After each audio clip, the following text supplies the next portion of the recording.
Hola, ¿qué tal? Soy Mariela Martínez, especialista en marketing digital y estrategias de contenido en Psicotest. Trabajamos todos los días para que las empresas cuenten con herramientas confiables de evaluación. Ofrecemos pruebas psicométricas, evaluaciones de la NOM 035 y medición de clima laboral. Nuestro propósito es ayudarte a conocer a candidatos y colaboradores de manera práctica, eficiente y objetiva. Les doy la más cordial bienvenida a nuestro webinar Felicidad en el Trabajo. Gracias por dedicar este espacio a aprender y actualizarse. Hoy queremos compartirles claves útiles que podrán aplicar directamente en sus equipos y procesos de selección. Es un gusto para mí presentarles a nuestro invitado experto de hoy, Alejandro Sanín Posada. Alejandro es psicólogo, cuenta con un doctorado, una maestría y una especialización en psicología del trabajo y las organizaciones. Se desempeña como docente de posgrados en universidades de Colombia, Perú y México. Ha escrito diversos libros y artículos científicos y ha sido ponente en eventos académicos y empresariales en toda Latinoamérica. Es socio fundador y director de proyectos de la firma de consultoría 7 Gestión Humana y Organizacional de Colombia. Hoy nos compartirá su profundo conocimiento y su pasión por este campo, así que les invito a aprovechar al máximo esta oportunidad de aprendizaje. Bienvenido, Alejandro. Mariela, muchas gracias por la invitación a ti, a Psicotest, para hablar de este tema que me apasiona mucho. Bueno, muy bien. Vamos a hablar entonces de un concepto que ha tenido una popularidad variada. En ocasiones se ha hablado mucho de felicidad en el trabajo, luego ha caído un poquito en desuso y hay un resurgimiento del concepto de felicidad, todo esto derivado de la abundante y muy contundente investigación que se ha empezado a hacer sobre la felicidad en el trabajo, su importancia y los efectos en contextos de trabajo. Sé en todo caso que es un concepto un poquito problemático. Muchas personas piensan que la felicidad es algo muy individual, muy personal, muy subjetivo, que a cada persona las hacen felices cosas distintas y posiblemente detrás de esa idea muchas organizaciones se escuden para no intervenir la felicidad de las personas en contextos de trabajo. Sin embargo, detrás del mismo concepto hay muchos mitos, hay ideas que en realidad no son ciertas y que es importante ir debatiendo, ir generando conocimiento alrededor del tema para saber qué sí podemos y qué no podemos hacer en los contextos organizacionales. Solo por poner un ejemplo, esta idea de que a todos nos hacen felices cosas distintas no es tan cierta. Solo por poner un ejemplo, seguramente si les pregunto a ustedes, los que están conectados, si alguno de ustedes, alguna de ustedes les gusta que los humillen en público, seguramente me voy a encontrar que no, ¿cierto? Si les pregunto a ustedes si les gusta tener malas relaciones con las personas cercanas y queridas, seguramente me van a decir que no. Si les pregunto si quieren una vida con propósito, seguramente me van a decir que sí. Entonces, en realidad lo que nos produce felicidad, contrario a lo que se piensa, es más común de lo que pensamos, ¿cierto? Es decir, son más los elementos, independientemente de la generación, el tipo de cargo, el país en el que esté, que nos unen en esa premisa de lo que nos genera bienestar, distinto a esas individualidades, porque esas individualidades son para otra cosa, por ejemplo, para generar alegrías, es decir, lo que me genera alegría sí puede ser distinto para una persona que para otra, pero lo que nos genera felicidad es más o menos igual para los seres humanos. El lío ha estado en que tradicionalmente se ha entendido la felicidad como una emoción y en realidad la felicidad no es una emoción, de eso hablaremos más adelante. La felicidad es más un afecto positivo que perdura en el tiempo, ¿cierto? Que suele tener una estabilidad a lo largo de la vida de la persona y que nos caracteriza. Entonces, no son asuntos, aquí viene otro mito muy tradicional y es que decimos, ay, no, la felicidad son momentos. En realidad eso es filosofía barata.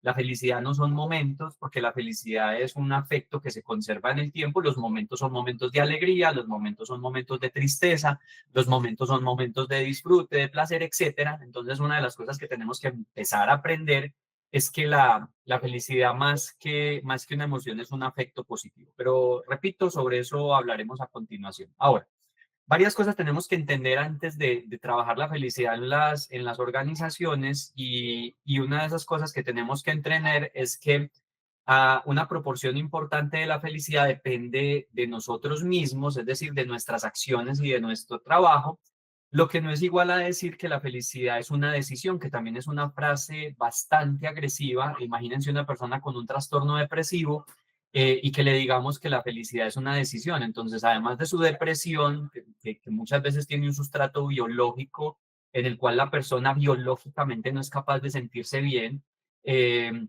además se le crea esta exigencia de ser feliz con una condición biológica que no se lo permite. Entonces, perdón si el ejemplo es un poquito crudo, pero esto es como si alguien nace sin brazos y yo digo nacer con brazos es una decisión, o tener brazos es una decisión. No, tenés una incapacidad biológica que te dificulta ciertas cosas y no es una decisión. La decisión, ¿dónde está? En yo emprender una serie de hábitos que me permiten a mí desarrollar la felicidad. Entonces, pues como es algo que depende de mis hábitos, es muy problemático decirle a otro que yo le voy a incrementar sus niveles de felicidad. Por eso, no sé, cuando la gente se casa, se junta, se van a vivir juntos, esta promesa de te voy a hacer feliz es una promesa muy bonita, seguramente, muy tierna, pero completamente vacía porque en realidad la capacidad que yo tengo de hacer felices a los demás es muy limitada porque depende de los hábitos. Esto es como si dijéramos que el peso de los demás depende de nosotros, ¿cierto? El qué tan pesado o qué tan esbelta es una persona depende de nosotros. En realidad no, depende de los hábitos de la persona y de algunas condiciones biológicas. Lo mismo sucede con la felicidad. Entonces, atención que estamos diciendo que efectivamente la felicidad depende de unos hábitos, depende de la persona en una proporción importante, pero esto no es igual a decir que yo tengo que dejar a la persona sola con el desarrollo de su hábito. Yo puedo acompañar el desarrollo del hábito de las personas cuidándome, no decirle a la persona que la voy a hacer feliz, ¿cierto? Porque es una promesa muy, muy complicada, en especial cuando las investigaciones han encontrado que la mayoría de las personas no saben en realidad qué las hace felices. Ojo, las personas saben qué les produce placer, qué les produce disfrute, cómo sentirse tranquilas, cómo sentirse orgullosas, eso lo saben, pero normalmente la felicidad no. Les voy a contar un experimento muy interesante que se hizo y que sustenta esta idea que les estoy compartiendo. En distintos lugares le preguntaron a las personas si sabían que las hacía felices y que no. Bien, una proporción importante de personas levanta la mano y afirma saber qué las hace felices, dependiendo de donde se haya preguntado, entre el 95 y el 99% de las personas afirma saber qué las hace felices. Bien, ¿qué hicieron quienes estaban investigando a continuación? Le pidieron a las personas que estaban seguras de que las hacían felices que participaran en un segundo momento de la investigación y pues las personas que accedieron las invitaron a dedicar una hora de su vida al siguiente experimento. Consistía en llegar a un lugar en una hora pactada y decidir cómo invertir esa hora, ese tiempo, ¿cierto? ¿Qué voy a hacer durante esta hora? Y les daban dos opciones. Opción uno, una habitación que estaba llena, repleta, colmada de atributos, de cosas para uno divertirse, para pasarla bien, para comer rico, para descansar si uno quería, bailar si quería, cantar si uno quería, es decir, una habitación pensada para el disfrute, para el placer, para las emociones positivas. Bien. Y la segunda habitación era una habitación destinada al aprendizaje y el reto. Había libros, revistas, acceso a bases de datos donde yo podía consultar artículos académicos, científicos y de hecho un directorio donde yo podía llamar a algún experto o alguna experta en alguna materia que a mí me interesara saber. No sé, me interesa la astronomía, puedo llamar a un experto en astronomía. Entonces, recordemos que en ese experimento estaban solo personas que afirmaban saber que las hacían felices y les dijeron a estas personas, bien, van a decidir en qué habitación pasan la siguiente hora de su vida en función de eso que ustedes saben que los hace felices. Pues bien, lo que se encontró en el estudio es que entre el 80-85% de las personas eligen la habitación 1 versus el 15-20% que elige la habitación 2. A estas personas les miden sus niveles de felicidad antes, durante y después de salir de la habitación y lo que se encontraron los investigadores fue una cosa fantástica, maravillosa. Las personas que habían entrado en la habitación 1, la del disfrute, la del placer, habían salido con niveles de felicidad más bajos de los que habían entrado, mientras que aquellos que entraron en la segunda habitación habían salido con los niveles más arriba. Eso no parece tener lógica, ¿cierto? Es decir, ¿cómo es posible que personas que están seguras de que saben que les produce felicidad tomen la decisión de que les produce felicidad y en lugar de quedar mejor, quedan peor, ¿cierto? Y parece algo muy extraño, pero en realidad es muy sencillo de explicar. ¿Qué está sucediendo acá? Seguramente ustedes, como muchas personas en el mundo, habrán pasado o conocen a alguien que ha pasado un fin de semana completo devorando series en alguna plataforma de streaming, ¿cierto? Qué sé yo, Netflix o Disney Plus o Amazon, no sé, cualquier plataforma. Y seguramente han gastado un fin de semana porque se engancharon con alguna serie y se la vieron toda de corrido. Proyéctese en ese momento en el que la serie se termina, en que están viendo el último capítulo y de repente la serie se termina. ¿Qué sintieron en ese momento? Lo normal es que se siente un vacío, una sensación de miserableza, una sensación de que la vida perdió sentido. Y eso se debe a que hay un agotamiento de la dopamina. La dopamina estaba disparada durante todo ese contexto y hay un pico elevadísimo, pero nuestro organismo, que es muy sabio, tiene que regular esos niveles elevados y disparados de dopamina, y entonces empieza a dispararme hormonas contrarias, proteínas contrarias, para poder regularme el cuerpo, porque yo tengo que seguir siendo eficiente en la cotidianidad. Entonces hay un bajón y ese bajón es lo que se siente al final. Porque en el caso de las otras personas no sucede eso, porque los picos no son tan elevados, el organismo no se ve llamado a generar esos mecanismos de regulación. Y por otra razón, además, es que cuando yo dedico ese rato a aprender algo, yo salgo con una ganancia. En el otro lado, noten, salgo con una pérdida, ¿cierto? Se acabó. En cambio, en este lado salgo con una ganancia. Si no se identificaron con la historia de la serie, pues es lo que a veces le pasa a uno en las vacaciones, no sé, es el penúltimo día de vacaciones y hay un bajón, una sensación de, pues, pucha, se acabó y qué triste, y es ese bajón. Entonces, atención a lo que está pasando acá, ¿cierto? Estas personas estaban convencidas de que sabían que era lo que las hacía felices, pero a veces lo que uno elige para incrementar su felicidad es precisamente lo que más le baja la felicidad en el mediano y en el largo plazo. Entonces aquí hay un aprendizaje que es importante y es, uno, yo no le puedo prometer al otro que lo voy a hacer feliz porque la felicidad va a depender en una proporción importante de mis hábitos y de mis actuaciones. Y dos, tampoco se lo puedo prometer porque de hecho la mayoría de las personas lo que piden para ser felices puede ser que no concuerde con lo que realmente las hace felices. Entonces, ¿qué necesito acá? Necesito modelos teóricos, necesito modelos investigativos, modelos que efectivamente estén bien sustentados, que me permitan a mí trabajar en los niveles de felicidad de las personas. No sé, modelos como el modelo de los niveles de compromiso de Meyer y Allen, modelos como el modelo PERMA de Seligman, modelos como el modelo SPIRE de Tal Ben Sahar, es decir, una serie de modelos que han recibido buen soporte investigativo y que me ayudan a descubrir, distinto a lo que pide la persona, en realidad qué genera felicidad y que no genera felicidad en las personas, porque a veces darle a la persona lo que me pide para hacerla feliz, en realidad no es lo que la hace feliz. La persona está convencida de que sí, claro, por supuesto, y no es que la persona nos esté mintiendo, eso es lo que cree, pero una vez lo obtiene, puede ser que al dárselo, eso se genere un vacío y una sensación de que no era por ese lado, de que en realidad falta algo y que era otra cosa y que era distinto.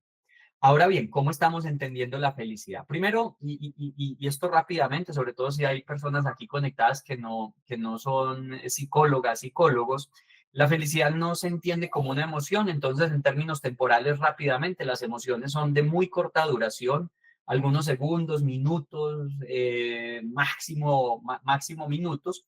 Digamos que podría llegar a una hora, pues, pero eso es muy, muy escaso, esas son las emociones, son muy reactivas, nos sirven para enfrentar el obstáculo o el problema o el estímulo que se haya presentado, ¿cierto? Para eso es una emoción, para resolver lo que tenga que resolver o para poder entender lo que está pasando, pero la emoción es una reacción que se produce en mi organismo para poder responder a ese estímulo que está ahí. No son ni buenas ni malas, ¿cierto? Se clasifican en positivas o negativas no porque sean buenas o malas, sino por cómo las experimentan las personas. Es decir, hay unas que nos gusta sentir y otras que no nos gusta sentir, pero todas las emociones son convenientes, todas las emociones son buenas para el organismo. Sentir tristeza es espectacular para el ser humano porque es lo que le permite que los demás se acerquen y lo consuelen. Sentir rabia es necesaria para el ser humano porque es lo que me permite defenderme, ¿cierto? Entonces todas las emociones son buenas, todas las emociones son convenientes, pero algunas nos gusta sentirlas y otras no nos gusta sentirlas. Bien, pero entonces la felicidad no es una emoción, y eso es muy fácil de explicar. Noten lo siguiente. Si yo les digo a ustedes, soy satisfecho, si yo les digo a ustedes, soy contento, si yo les digo a ustedes, soy tranquilidad, ¿cierto? Suena muy raro, gramaticalmente parece ser que estoy cometiendo un error, claro, porque estoy hablando de emociones y las emociones son de momentos, entonces solo les cabe el verbo estar. Estoy satisfecho, estoy contento, estoy tranquilo, ¿cierto? Siento tranquilidad. Esas son las emociones. Pero noten que empieza a pasar una cosa muy interesante con la felicidad. Yo con la felicidad puedo decir, estoy feliz, cabe, pero también soy feliz. Y el estoy en realidad aparece pues porque la utilizamos en nuestro analfabetismo emocional, especialmente desde la perspectiva de las emociones positivas. La utilizamos como sinónimo de alegría, la utilizamos como sinónimo de disfrute, la utilizamos como sinónimo de placer, aunque es una cosa distinta. Claro, no tenemos por qué saber en la cotidianidad esas diferencias, pero el que la utilicemos así nos hace pensar que la felicidad es algo que en realidad no es. Bien, tenemos las emociones de corta duración, luego siguen los sentimientos duran un día, varios días, se pueden extender un par de semanas mucho, entonces es, no sé, tenemos una pérdida, entonces claro, yo estoy triste, pero ahora sí me siento triste, entonces el sentimiento normalmente se expresa así, me he sentido triste, me he sentido alegre, me he sentido tranquilo, y ahí ya ese me he sentido tiene una duración un poco más larga, pero también se va a agotar en algún momento. Y finalmente están los afectos, ¿cierto? Las condiciones afectivas que son de mucha más larga duración, que ya incluso hacen parte de la característica de la persona, de ahí que podamos decir, no sé, soy refunfuñón, o soy enojón, o soy mala clase, o soy buena persona, o soy alegre, o soy, qué sé yo, feliz, por ejemplo. Y ya hay el uso del verbo ser, me está significando que es una cosa que me caracteriza y que no es momentánea. Pues bien, la felicidad está más del lado de los afectos, especialmente de los afectos positivos característicos de larga duración, entonces no es una emoción. Eh, y ese afecto, entonces, ¿cómo se entiende? Es un afecto, ¿cierto? Que caracteriza, palabra clave para entender la felicidad, a las personas que experimentan las emociones positivas en su justa medida, que experimentan gratificación y que experimentan sentido. Atención con lo siguiente con las emociones positivas, y es que cuando se habla de experimentar emociones positivas no significa negar las negativas, que ya explicamos que las negativas son aquellas que se experimentan displacenteramente, pero que en realidad son buenas o convenientes para las personas. Sin embargo, aquí cuando se habla de la experimentación, esa palabra es clave, experimentar la emoción positiva, es que la persona no solamente la vive, sino que la hace consciente, cosa que no es nada habitual. Me explico. Si una persona está enojada, si está molesta, si tiene rabia, si tiene tristeza, si tiene asco, es una cosa que siente y que piensa, uy, huele maluco, ¿qué será lo que huele maluco? Y entonces identifica el asco porque lo tiene que procesar. O, uy, estoy muy enojado y lo llama, tiene un nombre para referirse a esa emoción y piensa en ella. Sin embargo, las emociones positivas normalmente no llegan a nivel de corteza prefrontal, es decir, normalmente no las pensamos, solo las sentimos porque no tenemos que tramitarlas. Me explico entonces, si usted tiene rabia, usted dice, ¿cuándo se me quitará esta rabia? Está triste y dice, ¿cuándo se me quitará esta tristeza? Pero si usted está alegre, usted no se está preguntando cuándo se le quitará la alegría. Usted no está por allá en unas vacaciones diciendo, ay, ¿cuándo será que se me acaba este disfrute? Nada.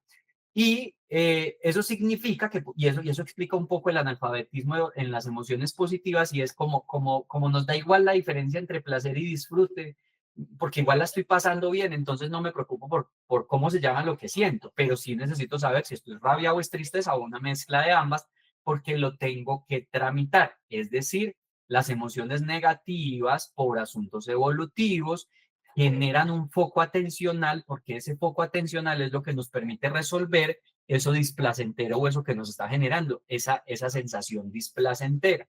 Cambio lo positivo, como no hay que resolverlo, no nos concentramos en eso. Entonces, atención, cuando hablamos de la experimentación de las emociones positivas, la palabra experimentación no significa solo sentirla, significa que hago consciente de eso, y eso no suele ser lo habitual. Por ejemplo, es más común que alguien llegue a su casa después de un día de trabajo diciendo, uy, tuve muchos problemas hoy, pero difícilmente la gente dice, uy, tuve muchas soluciones hoy, aunque posiblemente la mayoría de problemas los solucionó. ¿Por qué? Porque el foco en lo negativo es más adaptativo. Me explico con otro ejemplo.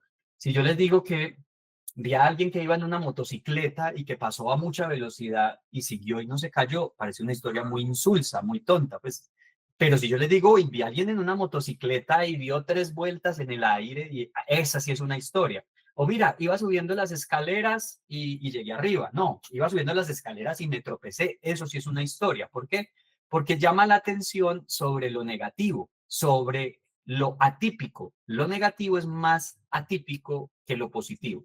Dicen las investigaciones, por ejemplo, Avia y Vázquez en su libro de Optimismo Inteligente tienen esta reflexión que es muy interesante y es que los estudios avalan que a la mayor parte de las personas, la mayor parte del tiempo, les están pasando más cosas buenas que malas.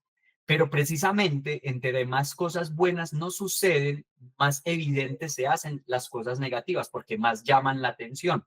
Es por eso que a pesar de que a mí me pudieron haber pasado 20.000 cosas buenas en un día, me pasa una mala y pongo el foco atencional allá. ¿Por qué? Porque es lo atípico, es lo inusual, pero sucede una paradoja y es que al hablar mucho de eso, empieza uno a pensar que lo negativo es más común. Entonces, ¿a qué voy con esto? No se trata con la felicidad de desconocer los fenómenos negativos que son fundamentales para nuestro crecimiento y desarrollo. Se trata de entender que también nos están pasando cosas positivas que también merecen poco atencional, al igual que lo merece lo negativo. Bien, ahí es donde está la primera dimensión de la felicidad. La segunda dimensión es la gratificación. En los textos de Seligman, posiblemente ustedes la habrán, quienes hayan estudiado el modelo PERMA, la habrán leído tal vez el engagement, ¿cierto? Que es como conectarse con la tarea. Sin embargo, la manera de definirla de Seligman tiene que ver más con eso que yo siento cuando pongo en práctica mis fortalezas características. Todos los seres humanos tenemos fortalezas, unos tienen unas, otros tienen otros, pero cuando yo pongo en práctica las que me caracterizan, mis niveles de felicidad se incrementan y al final puedo experimentar esa gratificación. ¿Qué dice la investigación? Entre más las pongo en práctica, más feliz soy, ¿cierto? Más experimento ese afecto característico eh, a lo largo del tiempo. Y finalmente está el sentido, que no se trata acá de ponerse trascendentales y tratar de resolver si la vida tiene o no tiene sentido, sino básicamente se trata de resolver qué sentido le doy a mi vida. No si la vida en general tiene sentido, sino qué sentido le voy a dar a mi vida. Y lo que se ha encontrado en la investigación es que las personas que dan cuenta, que manifiestan tener un sentido, suelen tener niveles de felicidad mucho más altos que las personas que piensan que su vida no tiene ningún sentido. Entonces, acá hay tres dimensiones centrales de la felicidad de las personas. Estoy hablando aquí de la felicidad en general. Por supuesto, nuestro interés es hablar de esta felicidad en contextos de trabajo. La definición es más o menos la misma. Hasta la pueden encontrar en un artículo que escribí con Marisa Salanova, en la que llevamos esa definición de la felicidad en la vida, la felicidad en el trabajo. Primero nos tocó demostrar que eran dos cosas distintas, sumamente relacionadas, pero distintas, y nos encontramos entonces con que efectivamente también en contextos de trabajo yo puedo experimentar y vivir esas emociones positivas, experiencias gratificantes y sentir. Pero acá voy a hacer reflexión sobre algunos asuntos que es importante poner atención en los contextos organizacionales por interpretaciones un poco erradas que se han ido haciendo a lo largo de la aplicación de estos conceptos de este concepto en los contextos organizacionales. Primero, la creencia errada de que emociones positivas es poner toboganes, salas de descanso, hacer rifas, juegos y espectáculos para las personas y que esa es la mejor manera de trabajar las emociones positivas, ¿cierto? Entonces, no quiere decir que eso esté mal, es decir, si usted ya puso un tobogán en su organización, está bien, si usted está poniendo mesas de ping-pong, está bien, si usted tiene juegos de video para que sus trabajadores, sus trabajadoras jueguen juegos de video, también está bien, ¿cierto? No es que eso esté mal. Sin embargo, no es ahí donde está la esencia de las emociones positivas más poderosas de los seres humanos. ¿Qué nos dice la investigación y qué nos dice la ciencia? Las emociones positivas de más impacto en la felicidad de una persona son aquellas que se derivan por el buen trato que recibo de las personas con las que trabajo y con las que interactúo, ¿cierto?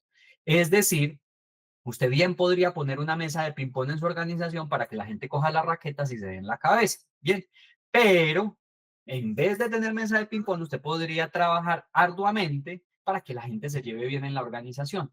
Entonces, llevemos el tema a lo que en realidad importa o lo que importa más. Entonces, las organizaciones a veces se llenan de beneficios, de regalos, de rifas, de bonos, de días libres. No está mal, repito, que no se vayan con la idea de que Alejandro es un enemigo, de que yo soy un enemigo pues de los beneficios, pero no es ahí donde está la experimentación más poderosa de emociones positivas. Repito, tiene que ver con la calidad del trato. Entonces, la calidad en el trato Las buenas relaciones deberán estar en el centro de los incrementos o del mejoramiento de la felicidad de las personas en contextos de trabajo. Segundo, lo gratificante, y aquí suelo llamar la atención sobre algo, y es: a las personas las contratamos en la empresa por sus fortalezas. Sin embargo, una vez entran, nos la pasamos hablando es de sus debilidades. No es que esté mal tratar de resolver las debilidades de las personas. Sin embargo, yo no puedo invertir de cada $100 que tengo, $100 en resolver debilidades, porque resulta que hay más retorno de inversión de trabajar en la potenciación de una fortaleza que en la intervención de una debilidad. Yo lo que máximo puedo lograr con una debilidad es que ya pase desapercibida y que me deje de generar los problemas que me está generando, y eso con mucho esfuerzo y mucho recurso. Pero a veces se trabajan las debilidades en detrimento de las fortalezas. Y no es esa la razón por la que nos contrataron. Nos contrataron por nuestras fortalezas, permítannos ponerlas en práctica, y esto incrementa los niveles de felicidad, incluso en contextos donde podrían no estar apareciendo tanto las emociones positivas. Voy a ponerles un ejemplo de eso. Personas que trabajan como voluntarias en contextos de muchas emociones negativas, qué sé yo, niños muriendo de hambre, enfermos terminales. Ahí no hay, en realidad, claro, también hay emociones positivas en esos contextos, pero digamos que es un contexto también muy plagado de dolor, de tristeza, de asco, de muchas emociones y de muchas cosas que nos mueven muy profundamente. Y a pesar de eso, de acuerdo con los estudios, normalmente las personas que trabajan en esos contextos son más felices que personas que trabajan en otro contexto. Y eso pareciera muy extraño. ¿Cómo es posible que en un contexto de tanta emoción negativa esta gente sea más feliz que en un contexto de emoción positiva? Pues básicamente es porque es un contexto donde pueden poner todo de sí, pueden poner sus fortalezas, sus capacidades al servicio de una causa en la que creen. Esa es la gratificación, poder poner en práctica nuestras fortalezas. Y finalmente está el sentido, y el sentido tiene que ver con por qué estamos haciendo lo que hacemos. Es decir, ¿para qué me levanto en las mañanas? ¿Para qué voy a trabajar? Bueno, los que tengan turno de noche, ¿para qué voy a trabajar en la noche, cierto? ¿Cuál es la razón? De nuevo, no se trata de encontrarle sentido a la vida, sino sentido a mi vida. Y cualquiera que sea, es mejor que no tenerlo. Mi sentido puede ser: me quiero, no sé, comprar un departamento muy lujoso en el centro de la ciudad. Ok, si ese es tu sentido, al menos tienes uno. No, es ser un profesional muy reconocido. Perfecto, tienes un sentido. No, sacar adelante mi familia. Perfecto, tienes un sentido. Y eso siempre será mejor que no tener ningún sentido. Ahora, dentro de los sentidos que podemos tener, hay una clasificación muy interesante, y es los sentidos del tener, los sentidos del ser o del estar, y los sentidos o los propósitos del trascender. En ese mismo orden que se los di, suele ser el impacto para la felicidad de las personas. Es decir, cuando yo tengo un propósito de tener, quiero tener el automóvil, el último modelo de tal marca. Eso es un propósito de tener, ¿cierto? Que normalmente se sacia una vez tengo, y ahí me puede crear un vacío, y entonces ahí tengo que tener alguna otra cosa por la que trabajar y por la que hacer cosas en la vida. Los propósitos de Cero Estar es: quiero ser reconocido, quiero ser una buena persona, quiero ser amable. Es decir, quiero hacer algo para convertirme, para que algo me caracterice, y ese suele generar más felicidad que el anterior, y tiene la ventaja sobre el anterior que no se agota. Y finalmente, el propósito de trascender es cuando yo ya siento que lo que hago me excede a mí. Es decir, estoy haciendo algo o por el planeta, o por los demás, o por los animales, o por, no sé, por una causa que es distinta a mí mismo. Y lo que se ha encontrado en la investigación es que ese es el propósito que normalmente más conecta a la gente con su existencia y con la vida. Bien, entonces en la felicidad en el trabajo, pues venga, pero entonces, ¿yo qué hago? Le digo a la gente que está cambiando el mundo. No, al menos ayudémosle a las personas a entender por qué vale la pena lo que hacen. A veces quienes lideran las organizaciones se limitan a decirle a la gente qué tiene que hacer, cuándo y cómo, y hasta ahí. Pero muy pocas personas les dicen a los demás por qué vale la pena hacerlo, y contarle a una persona por qué conecta mucho más que decirle a la persona solamente qué tiene que hacer. Muy bien. Hasta ahí tenemos entonces la felicidad en el trabajo, que es importante diferenciarla de un concepto con el que se suele mezclar mucho, que es el de satisfacción laboral. La satisfacción es una emoción, una reacción afectiva que surge de cumplir las expectativas. Entonces, en términos jerárquicos, conceptuales, tendríamos la satisfacción. La satisfacción está contenida dentro de lo que se conoce como bienestar. Estar, ojo a la palabra, al sufijo estar, que significa momentáneo, pasajero estado, y el bienestar, que tiene que ver con asuntos subjetivos, de cómo me siento, de cómo evalúo la situación particular, está contenido dentro de la felicidad. Entonces está el concepto sombrilla, macro es la felicidad, dentro de la felicidad está el bienestar, dentro del bienestar está una emoción que se llama satisfacción. Entonces, para tener clara esa diferencia, porque en algunas organizaciones no está clara. ¿Por qué es tan importante esa claridad? Porque miren lo interesante que es la investigación. Se ha encontrado que la satisfacción no es una predictora del desempeño de las personas, es decir, estar contenta o descontenta con el trabajo no hace necesariamente que yo haga mejor o peor mi trabajo. ¿Por qué? Porque puede ser que estoy descontento, pero tengo 3 niños, 2 niñas en la casa que dependen de mi salario, y entonces por más descontento que yo esté voy a hacer bien mi trabajo porque me quiero asegurar llevar el sustento para la casa. Sin embargo, lo que se ha encontrado es que la felicidad sí impacta el desempeño. Entonces, mire que eso es muy interesante. ¿Por qué la satisfacción no? Porque la satisfacción es una emoción de saciedad. Cuando yo ya tengo lo que quiero, en lugar de seguirme esforzando, me relajo. Perdón el ejemplo salido del contexto del trabajo, pero es lo que suele pasar en las relaciones de pareja, ¿cierto? Es decir, todo el esfuerzo cuando están, ¿cómo dirán en México? Nosotros acá en Colombia le decimos tirar los perros, digamos de manera más técnica, coquetear, flirtear, ¿cierto? Echar los carros, no sé, intentar establecer una relación de pareja, pues para decirlo de una manera distinta. Y está todo el esfuerzo puesto ahí, ¿cierto? Y la dedicada de la canción, y la invitación al cine, y la invitación al concierto, y yo te llevo a tu casa, y yo este fin de semana no voy a jugar fútbol con mis amigos porque te prefiero a ti, y bla, bla, bla. Pero una vez ya tienen segura a su pareja, no, yo este fin de semana sí quiero ir a jugar el partido, no, es que no quiero el concierto, no, es que hace tiempo no te dedico canciones, porque claro, cuando ya tenemos lo que queremos, nuestro organismo se relaja, esa es la satisfacción, por eso no impacta el desempeño. Mientras que la felicidad sí lo impacta porque no es un asunto solo de cómo me siento, sino que también le veo propósito a lo que hago, lo que implica que le quiero poner esfuerzo porque tiene propósito, y además me genera mucha gratificación estarlo haciendo, porque esas son las otras dimensiones de la felicidad. Entonces miren que distinguir cosas que se parecen tanto es importante. Lo mismo pasa cuando hablamos de felicidad y motivación. La motivación no es estar contento, motivación sencillamente es que hay una razón para hacer las cosas, y esa razón puede ser incluso negativa. Uno puede estar motivado por rabia, por enojo, por tristeza, ¿cierto? No sé, algo me enojó mucho y entonces estoy motivado a ir a poner una queja, motivado. Entonces, estar motivado no significa que uno está contento, estar motivado significa que hay algo que lo está moviendo a usted a hacer alguna cosa. La felicidad es un motivador muy potente de la conducta, y además es un motivador positivo. Hay motivadores negativos. El látigo, las amenazas son también motivadores. Usted termina haciendo cosas por eso, por una amenaza, por un látigo. Sin embargo, eso es negativo porque es contrario a sus derechos, su bienestar y su dignidad. La felicidad, por el contrario, es un motivador muy potente y muy positivo porque es favorecedor de su bienestar, de sus derechos y su dignidad, y típicamente la dirección que toma esa motivación también es positiva hacia otros, es decir, no afecta ni los derechos, ni el bienestar, ni la dignidad del resto de las personas. Muy bien. Hasta ahí que quería contarles es que la felicidad en realidad se ha trabajado desde el punto de vista académico, técnico y científico de manera muy juiciosa. Y hoy tenemos conocimientos que hace un par de décadas, incluso hace un par de años, no teníamos sobre cómo funciona la felicidad. Y eso ha implicado eso que les contaba ahorita, de que se habló mucho de la felicidad en el mundo, después cayó un poco en desuso porque además de que apareció una mega industria detrás del concepto de felicidad, a prometerle a todo el mundo felicidad, incluso a exigírselo como mandato.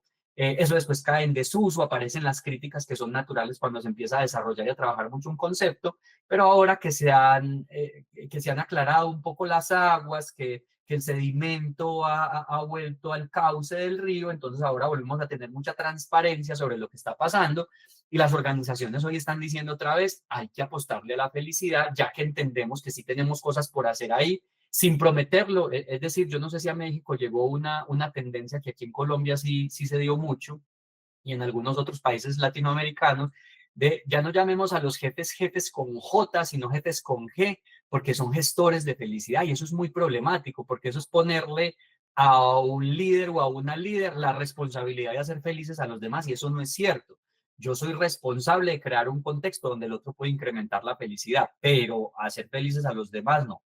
Muy bien, entonces ya empezamos a entender que podemos trabajar en la felicidad, pero hay líneas y caminos para hacerlo. Y les voy a contar qué pasa cuando no lo hacemos bien. Ustedes en pantalla están viendo 5 líneas, cada línea representa una persona distinta. Y lo que notan es que a cada persona se les midió sus niveles de felicidad en 5 momentos distintos. En el primer momento, por ejemplo, la persona uno está en un segundito, la persona uno está en 80 aproximadamente, aquí lo ven. Luego hay un subidón de esa persona uno y luego en el momento 5 vuelve a estar, si lo notan, similar a como estaba al principio. Todas las personas les pasa más o menos lo mismo, bien sea que bajen o que suban. En este caso, por ejemplo, tenemos estos dos que arrancan desde el mismo nivel. A este le pasa algo muy bueno, a este le pasa algo malo, pero tiempo después, en el quinto momento del monitoreo de su felicidad, vuelve a estar como antes. Entonces, este es el momento en donde ustedes dicen, ah, pues entonces no vale la pena trabajar en la felicidad. Si a pesar de las subidas y las bajadas uno vuelve a estar como estaba antes, no tiene ningún sentido trabajar en la felicidad. Ojo, esto sucede cuando concentramos nuestras estrategias de incremento de la felicidad en darle cosas a la gente o cuando a la gente le pasan cosas malas. Entonces, por poner un ejemplo, el primer estudio, la primera gráfica, está reflejando lo que pasa con ganadores de lotería. Estoy hablando de estudios reales y es más o menos entre 6, 8 meses después de haberse ganado la lotería, vuelven a estar igual de felices que estaban antes, aunque todavía conserven su fortuna y aunque no hayan tenido problemas familiares para responder a preguntas que suelen pasar o afirmaciones de, ah, claro, pues ya vuelven a estar como antes porque se gastaron todo el dinero o porque se metieron en problemas con la familia. No, acá estamos hablando de personas que conservan las buenas relaciones y la fortuna y a pesar de eso vuelven a estar tan felices como antes. Otros ejemplos como, no sé, la persona que le robaron algo y después de un tiempo ya está igual que antes. Pero eso es cuando dejamos la felicidad a asuntos circunstanciales, asuntos que están por fuera del control de las personas y eso tiene que ver con unos hallazgos de Yuval Minsky muy interesantes, donde han encontrado, estas cifras nunca son exactas, obviamente, son aproximaciones, pero se calcula que cerca del 50% de la felicidad tiene que ver con asuntos genéticos, de cómo están configurados nuestros neurotransmisores. Se discute, por ejemplo, que puede tener que ver algo con la transmisión de la serotonina, de la oxitocina, de la capacidad de nuestro organismo para transmitirla y la velocidad de transmisión. Lo que está claro es que hay un componente genético. Vaya a estar en el 40, en el 35%, hasta el 50%. Repito que no son cifras exactas, pero lo que nos está mostrando el gráfico es que hay una proporción importante de la felicidad que depende de asuntos genéticos que tienen que ver pues, con esa transmisión y con esa codificación que tenemos. Hay un 10%, puede ser un poco más, un poco menos, repito, que depende de las circunstancias. Me gané la lotería, se me perdió una billetera, me no sé, me estrellaron o me chocaron el coche, el auto, el carro, como le digan en México, y entonces eso es circunstancial, claro, eso no está diciendo que en el momento uno se siente muy mal y muy enojado y está pensando en eso todo el tiempo, pero si lo analizan en el largo plazo, eso se va difuminando y se va perdiendo y hace parte del pasado y de las anécdotas que este trae.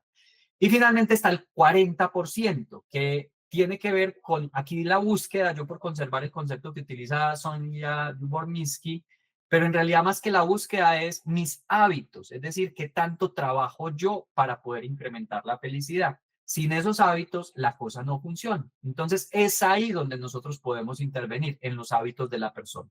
¿Por qué vale la pena intervenir en esos hábitos? Primero, porque la felicidad es lo correcto. Es decir, ojalá no tuviéramos que argumentar por qué la felicidad de las personas en el trabajo es importante.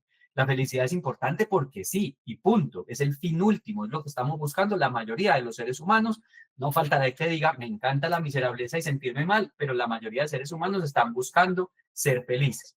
Pero además de eso, favorece el desempeño, hace que la gente sea mejor ciudadana, tanto dentro como fuera de la organización.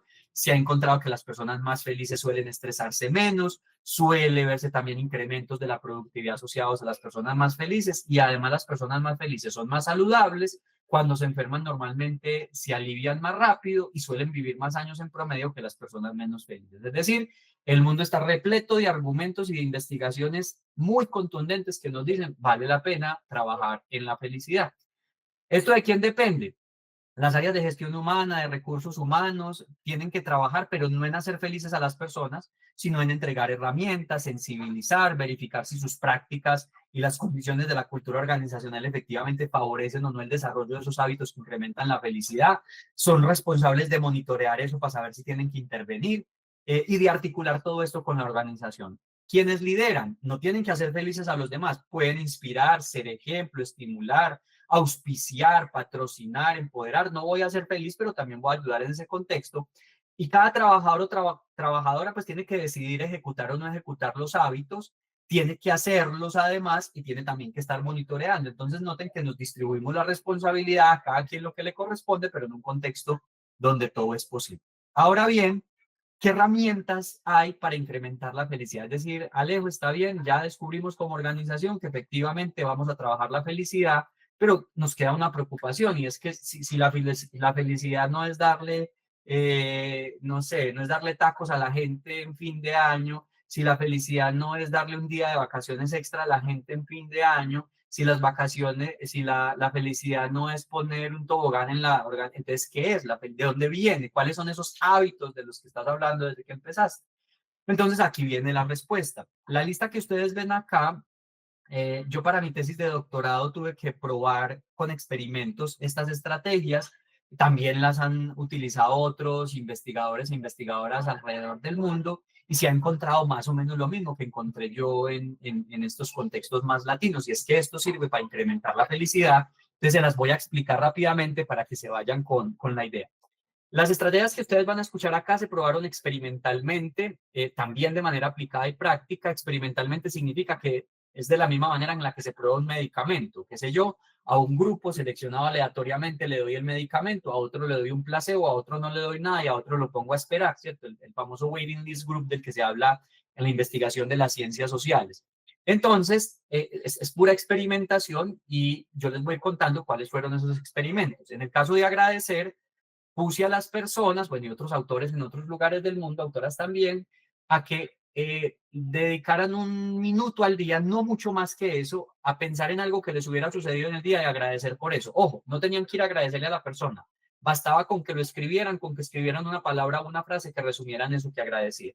Después de un mes, después hice el monitoreo a los 3 y los 6 meses, se ha encontrado que las personas que agradecen son más felices que las que no.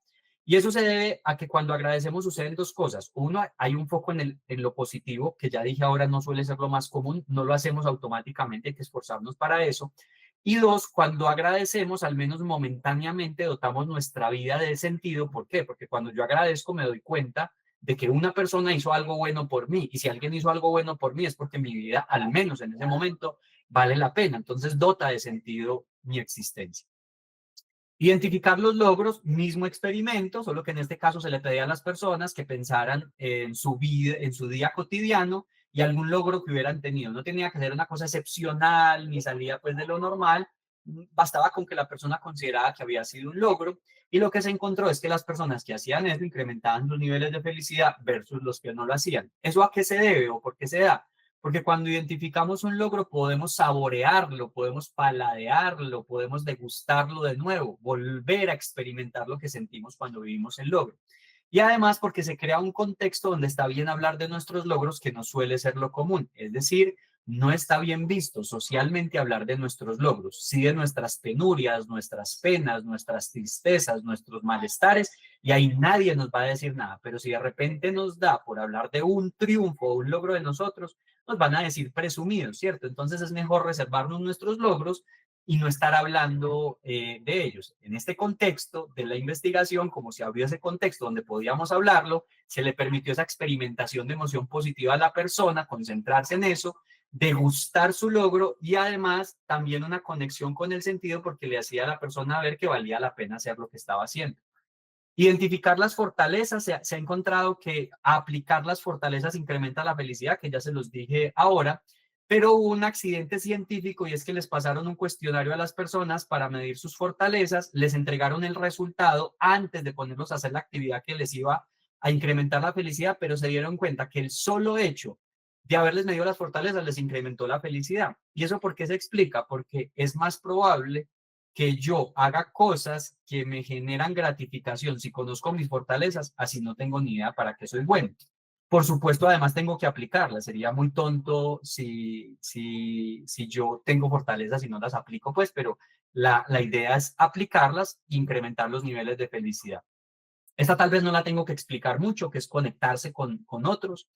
Se sabe que aquellos que se conectan con otros, y gracias a la pandemia sabemos que la conexión con otros para que funcione efectivamente tiene que ser principalmente y esencialmente presencial. Somos seres de la presencialidad, no de la virtualidad. La virtualidad es una muleta de la modernidad, una ayuda de la modernidad, pero no reemplaza la presencialidad. Hay muchos experimentos y muchas investigaciones que han demostrado eso. Por ejemplo, es muy difícil que se den comportamientos de cooperación espontánea en la virtualidad. Qué sé yo, se me cayó algo aquí y si ustedes me estén viendo que se me cayó, nadie se va a acercar y me va a ayudar a recogerlo. Me toca recogerlo a mí. Y se sabe que la cooperación espontánea, que son estos actos muy espontáneos de ayuda a los demás, generan y refuerzan los lazos y ayudan a que uno se sienta más parte de una comunidad, más protegido y se sienta mejor. Y eso en la virtualidad está mucho más limitado. Entonces, lo que se encuentra con la investigación es que tiene que haber una conexión con los demás.